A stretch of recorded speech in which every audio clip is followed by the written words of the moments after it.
នេះដល់អ្នកគ្រូបានសាកលើថ្ងៃនេះផងដែរនឹងខ្ញុំពិតជាមានសេចក្តីសប្បុរសរីករាយយ៉ាងខ្លាំងដែលអាចធ្វើបានបង្ហាញនៅប្រធានបទដែលគួរឲ្យចាប់អារម្មណ៍នោះគឺកតញ្ញូ5ប្រការរបស់កូនចំពោះឪពុកម្ដាយអ្នកទាំងអស់គ្នាដឹងហើយថាកតញ្ញូគឺជាសុជីវធម៌និងគុណធម៌មួយដ៏ខ្ពង់ខ្ពស់នៅក្នុងជីវិតមនុស្សហើយយើងក៏ដឹងទៀតសោះថាឪពុកម្ដាយជាអ្នកផ្ដល់កំណត់ឲ្យយើង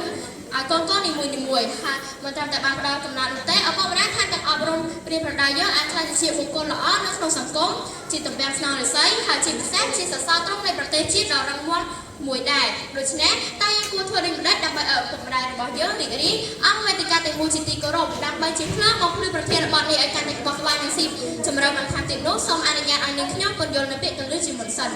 បើយោងតាមវចនានុក្រមសម្ដេចព្រះសង្ឃរាជជូនណាពាក្យថាកតញ្ញូមានន័យថាដឹងគុណមិនរមើលគុណប្រធានបទនេះផងដែរនាងខ្ញុំលើកវាឡើងដើម្បីចង់បណ្ដុះបណ្ដាលស្មារតីឲ្យយើងទាំងអស់គ្នាចេះគោរពមាតាបិតានិងមិនធ្វើអំពើបាបចំពោះមាតាបិតានោះទេដោយពាក្យចាស់មួយលោកពោលថាធ្វើបាបអ្នកមានកូនជាអំពើធំបាបហើយយកមកក្រឡេកមកធ្វើកតញ្ញូទាំង5ប្រការនេះវិញដូចជាការគោរពនិងស្ដាប់ដំបូន្មានឪពុកម្ដាយការខិតខំរៀនសូត្រការជួយទូរឪពុកម្ដាយការថែរក្សាឪពុកម្ដាយនិងចុងក្រោយនោះគឺការថែរក្សាកេរ្តិ៍ឈ្មោះនិងកិត្តិយសឲ្យក្រុមគ្រួសារ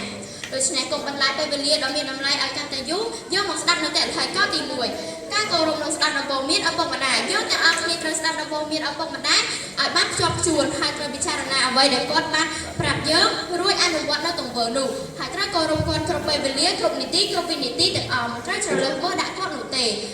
ទាំងអស់នេះហើយគឺសញ្ញានៃកតញ្ញូចូលដល់តែហើយកោទី2ការខិតខំរៀនសូត្រនិងប្រព្រឹត្តល្អ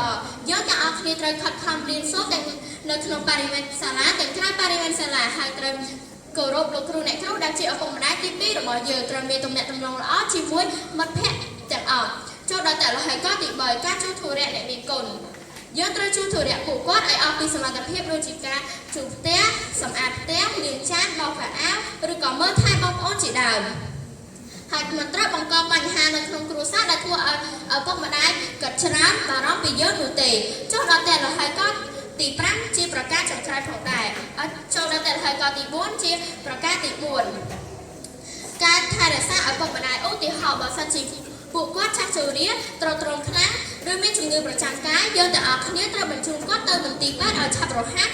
ផ្ដល់ថ្នាំសង្កូវបន្តិចបន្តួចដើម្បីឲ្យឪពុកម្ដាយរបស់យើងរស់នៅដោយសុខស្រួលទាំងអស់នេះហើយគឺជាការតបស្នងសេចក្តីស្រឡាញ់រវាងកូនចំពោះឪពុកម្ដាយចូលដល់តែហើយកោទី5ដែលជាប្រការចុងក្រោយការថែរក្សាកេរ្តិ៍ឈ្មោះនិងកិត្តិយសឲ្យក្រុមគ្រួសារតើយើងគួរធ្វើដូចម្តេចដើម្បីថែរក្សាកិត្តិយសឲ្យក្រុមគ្រួសារយើងត្រូវធ្វើសេចក្តីសុចរិតទៀងត្រង់ស្មោះត្រង់និងមិនត្រូវធ្វើខុសច្បាប់សង្គមជាតិនោះទេទាំងអស់នេះអាចធ្វើឲ្យឪពុកម្ដាយរបស់យើងមានកិត្តិយសហើយក្លេឈ្មោះយើងក៏ផ្សាយខ្លាំងក្រអូបដូចគ្នាប្រធានបទនេះនាងខ្ញុំចង់ឲ្យអ្នកទាំងអស់គ្នាអនុវត្តនៅ5ប្រការធំៗនេះដើម្បីឲ្យឪពុកម្ដាយរបស់អ្នកទាំងអស់គ្នារីករាយហើយខ្ញុំក៏បដិញ្ញាចិត្តថានឹងធ្វើ5ប្រការនេះឲ្យបានខ្ជាប់ខ្ជួនដើម្បីឲ្យឪពុកម្ដាយខ្ញុំរីករាយព្រោះគាត់ជាអ្នកមានគុណសម្រាប់ខ្ញុំដូចជាសុភាសិតមួយបានចែងថាកូនម្ដាយធំដូចភ្នំកូនឪពុកធំដូចមេឃជាចុងក្រោយនេះខ្ញុំសូមអរគុណយ៉ាងជ្រាលជ្រៅចំពោះការស្ដាប់របស់អ្នកទាំងអស់គ្នាពីដើមរហូតដល់ចប់សូមអរគុណនិងសូមជម្រាបលា